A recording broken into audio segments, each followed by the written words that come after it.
American farmers aren't quitting. They're dying. We lose more than 300 farmers to suicide every single year in the United States. That's more than double the national average. Not because they fail, but because the system is designed to crush them. Percy Schmeiser didn't buy Monsanto seeds. Wind blew GMO pollen onto his land. They sued him anyway. That's how broken this is. You don't even own the food you grow if it's patented. USDA agents raided an Amish farm at gunpoint. Why? Raw milk. The public seed library in Missouri was shut down. Why? No barcodes.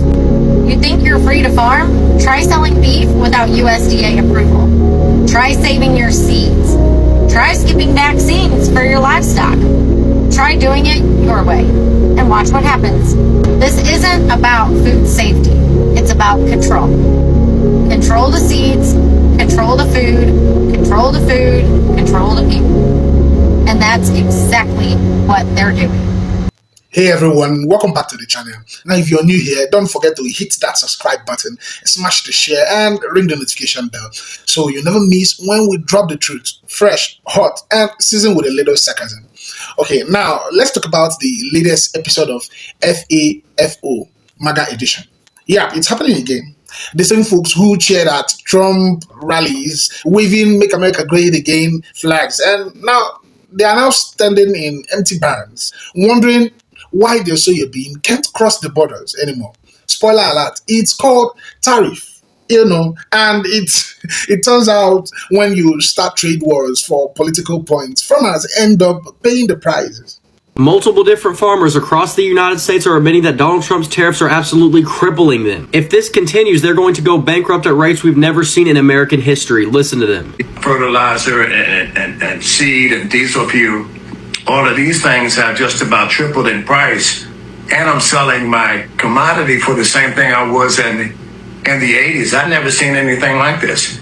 And it's all due to the president's tariffs. And an Arkansas farmer is also pointing out that Donald Trump's tariffs are a direct cause of this, saying we produce 40% more agricultural products in this country than we can consume domestically. 1 in every 4 rows of soybeans goes abroad. China is the largest importer of soybeans in the world. For the first time in 20 years, China's bought 0 soybeans and 0 new crop corn out of this country. We went from $12 billion to 0. The price for them doing their business has tripled and their sales are plummeting drastically because other countries aren't importing our crops anymore. You know it's not good when they're being forced to sell their crops at 1980s prices while paying 2025's cost. The math doesn't add up. They're going to go out of business. Farmers are losing their farms across this country. Generational livelihoods are on the line and rural communities are collapsing at levels we've never seen before, all because of Donald Trump's tariffs. And these aren't just Democratic talking points. These are words coming directly from the farmers themselves. Well, my friends, our farmers are in full-blown crisis, and it's not because of Mother Nature. It's because of Donald Trump's reckless tariffs that have torched decades of trade relationships and handed America's agriculture future to China and Brazil on a silver platter. 12,000 tons of pork canceled. Soybean exports collapsed, and family farms are now shutting down. And it doesn't stop there. Longshoremen, truckers, warehouse workers, entire communities are being gutted. This didn't have to happen, but Trump wanted a trade war. He wanted headlines, and now our farmers are paying the price while China laughs its way to the Brazilian soybean fields. And to make it worse, farmers who sign contracts with their own government, they're being stiffed, left holding the bag. So let me be clear. I will fight like hell to rebuild our rural economy, restore fair trade, and make sure American farmers never again become pawns in a MAGA publicity stunt. This district deserves better. America deserves better. Well, it's not just soybeans. I spoke to some farmers just now about corn. Prices are down. Inputs are the same, if not higher. Fertilizers are going up, and the prices have tanked. So it's not even a break even at this point in time. Farmers just don't know what to do, and this is squarely on the responsibility of tariffs. We've created a trade war, and there's no end in sight. It's not looking good for farmers. I'm going to keep doing some digging. Hopefully we can find a solution for this. Oh, MAGA, you're in trouble. Apparently there's a shortage of workers on the farm. But don't worry, MAGA. Brooke Collins, who heads agriculture, says that she has a solution. Seems like Trump and Brooke Collins have put their heads together and come up with a solution to solve the problem on the farms losing workers. Let's watch the video and see what Brooke Collins has to say to solve this issue. Score enough. There will be no amnesty. The mass deportations continue, but in a strategic way, and we move the workforce towards automation and 100% American participation, which again, with 34 million people, able-bodied adults on Medicaid, we should be able to do that fairly quickly. Thank you. Did you hear that, MAGA? They're saying if you're able-bodied and on Medicaid, you are going to work in the fields. MAGA, this is where it hits you. You're going to work in the fields. And you're going to see what it's like for these undocumented immigrants to come to America and work a hard day's labor in the American fields. Get ready to pack up Mima and Pop-Pop and put them on a bus and send them to the fields, MAGA.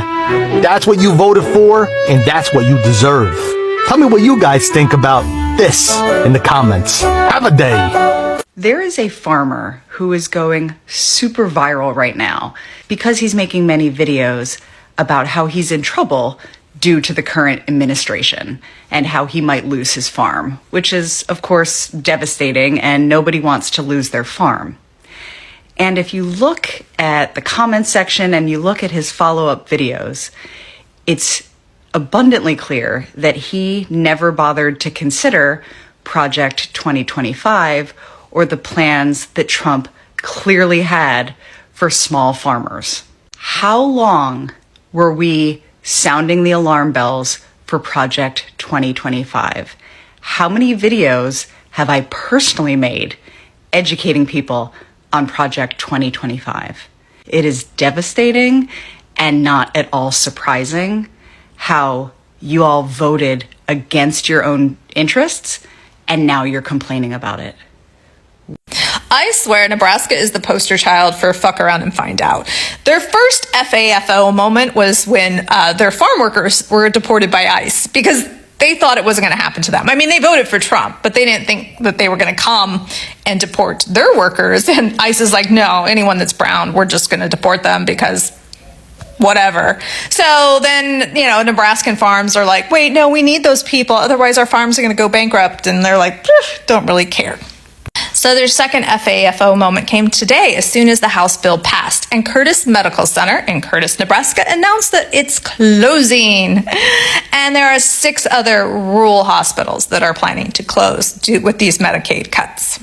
And if you know anything about emergency medicine, whether it's a heart attack or a stroke or trauma, time is of the essence and distance is of the essence. So ultimately, people are going to die. And that's most likely going to be farmers, which are a huge group of Trump supporters.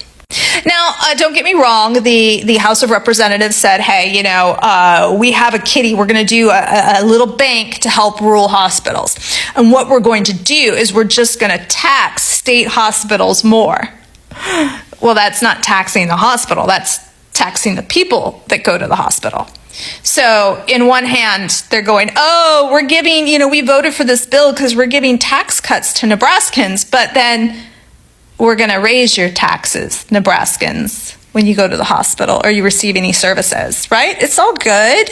But that's for par for Nebraska, because in January, they were operating with a budget shortfall of $400 million. And then they passed the budget, and now they're only going to operate at a deficit of $289 million. So, it's not like anyone can do math there or run their state very well.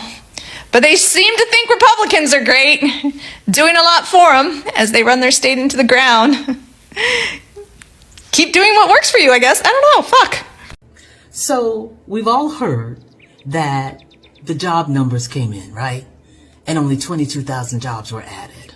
And we all know Syphilitic Sid has said that maybe there won't be any numbers for at least 2, maybe 3 years until we can, get the numbers right, whatever that means. But that's not what I'm here to talk about. Did y'all see them farmers in Arkansas? who are now begging syphilitic Sid to help them, they are asking for a bailout. And I don't understand if they don't understand that a bailout is basically welfare for farmers.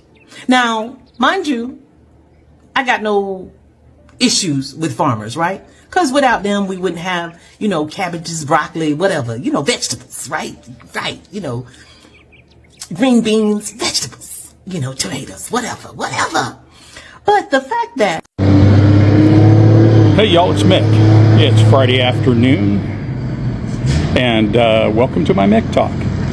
I made a video a day or two ago about what I've been seeing in southern Ohio, because I do drive from Cincinnati all the way over to Athens, Ohio, in southeast Ohio and back through the Appalachian Highway. And what I've been seeing and what I've not been seeing as far as farmland is concerned, I don't see anybody in the fields. I don't see anybody working anything. And it was pointed out to me that soybeans are not ready to be taken in yet. I know that. A lot of the fields are still green. Soybeans haven't ripened enough for them to be brought in, but there are a lot of fields. I'm talking mile after mile after mile of soybean fields that are just shy of being harvested in the next couple weeks, and I don't see any activity. I don't see grain trucks. I don't see all the activity that normally occurs. That might change in the next couple weeks, but my question for Ohio farmers is, where are you going to put it? Where's it going to go? Who's going to accumulate it? Who's going to be taking those soybeans? Because I just read an article about soybean futures. They're down today.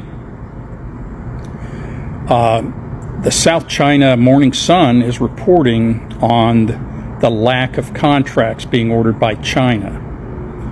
At one point, China had 1/3 to maybe 40% of all production of soybeans in the entire United States. Ohio is only just one part of all of this production.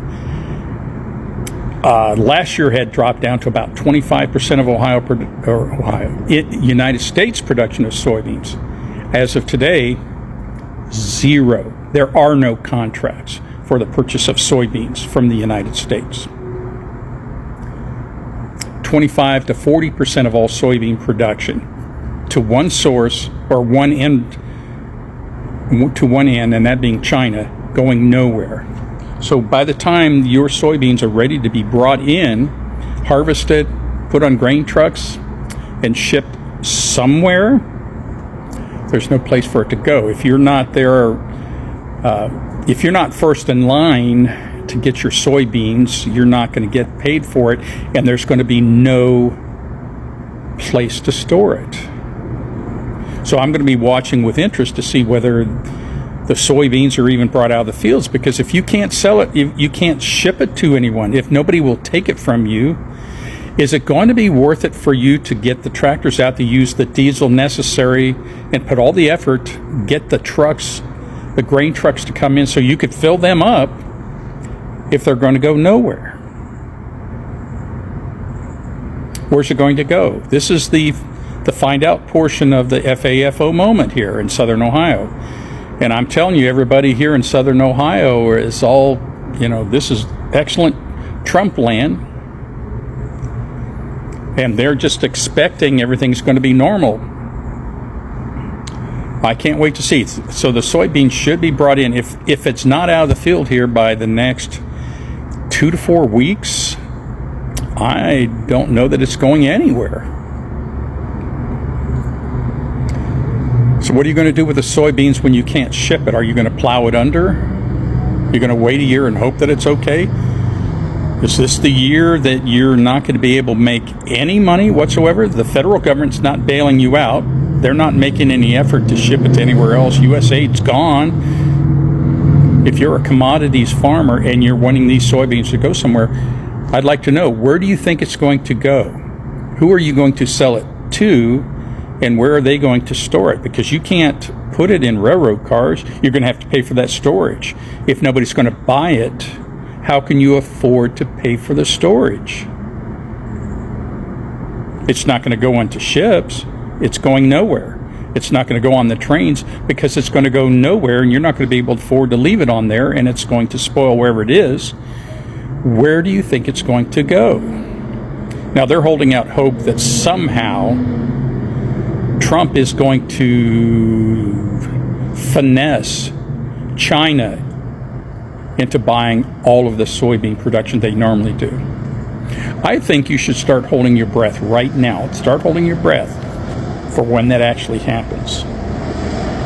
The article I read was quoting some South Dakota soybean farmer who does a massive amounts, and he's kind of caught between a rock and a hard place. He's walking this tightrope because he really, really, really wants to support his president and his fight with China, but China doesn't have to buy anything from us. You have pissed off a sleeping giant who will go elsewhere because of the way you've been treating them. So how are you going to force them to do anything? So I don't know what to say. I'm going to be watching with interest to see if anybody's actually out in the fields bringing in their soybeans, because I would really like to know where it's going to go and who's going to buy it. So if any of y'all who are experts at this locally, tell me who it is that's buying it, and where are you going to store it, and how are you going to do it, because I don't see you storing it on your own property. You don't have these kind of storage facilities, and if you do, what are you going to do with it after you've put it into your storage? All right? China used to buy 1/3 to 40% of all U.S. production of soybeans. Last year had dropped to 25%. This year, 0. No contracts. No contracts of purchase from China. So it's not going to the West Coast and being shipped out. So as soon as all the storage facilities fill up with soybeans and not emptied again, waiting for the new soybeans to come in, if it stays there, how are you going to get your soybeans to storage and out of the country? I think we all know the answer to that. I'm already seeing homeless people in these little farming communities out in the middle of nowhere. They're not within walking distance. They thought I was bringing them somehow. I was bringing in homeless people and dumping them in these little farming communities because I drive a line bus. All I'm doing is taking school students, and the Amish families have already I've seen them out in the fields, and they've already farmed, and they've already brought in a lot of their corn. I don't think they're farming soybeans. Amish families are going to funerals, they're going to weddings, they're traveling around. They're not hurting at all, but I don't see any other farmers out there doing anything. So I guess we'll wait and see. If they have not started bringing in all of these soybeans by the middle of October, and yes, I know there's a lot of fields that are not quite ripe yet, but there are a lot are just this close to being harvested. Any of you out here in Southeast Ohio, tell me where you're going to put your soybeans. Who's going to take them? How are you going to afford this? And will you make enough money to bother doing this again next year? And what are you going to replace your soybean production with? What are you going to do? Because a lot of you are commodities farming. You're not geared to do, Southern Ohio is not the place to do strawberries and fruits and vegetables like they are in the South. I would like to know, what are you going to do here, Southern Ohio farmers? Because it's your president who is screwing you over. Are you going to keep up this love for Trump and his tariffs? If you cannot sell anything that you have farmed, and you're not going to make anything to be able to farm again next year, what are you going to do? So if you can fill me in, tell me where you're going to send your soybeans. How are you going to store after you've harvested all your soybeans? Where and how? Because I don't see it happening. So good luck with that. The find out portion is squarely in your face, and there are a lot of people. The number of farmers who have declared bankruptcy so far is a record across the United States. And I could see Southern Ohio is going to be following suit pretty soon. So for the rest of you, I hope you're all staying safe. Love y'all. Southern Ohio farmers, good luck with that. Remember when Trump said trade wars are easy to win? Yeah. Tell that to the farmers now stuck with, silos full of unsold crops and bills stacking higher than their tractors. The reality is setting in. The tariffs on China, Mexico, and even Canada, our neighbors and top trading partners, by the way, have backfired big time. These tariffs were supposed to protect American farmers, right? Instead, they've boxed them in. China retaliated by slapping tariffs right back on soybeans, pork, and corn. All the things our rural brothers and sisters depend on to feed their families. But hey, I'm sure those MAGA hats will make for, great souvenirs when the foreclosure later sets, start rolling in, right? It's wild. These farmers, or these same farmers who once praised Trump as the savior of rural America, are now crying out for federal bailouts. And guess what? They've already gotten billions in subsidies to stay afloat, okay? Now, that's not the free market they claim to love. That's socialism for the red hats. Meanwhile, small farms are closing, equipment costs are rising, and global competitors are stepping in to fill the gaps left by the US. That's right. Brazil and Argentina are shipping soybeans to China right now. American farmers lost their biggest customers because of one man's ego. But let's not act like this wasn't predicted or it wasn't predictable. Economists warned it would happen. Trade experts waved red flags. Even some conservative lawmakers begged the administration to chill with the tariffs. But MAGA pride runs deep, and apparently so does denial. You can't cheer for protectionism and then act surprised when the world protects themselves from you. It's like watching someone dive straight into a ditch and then blame the GPS.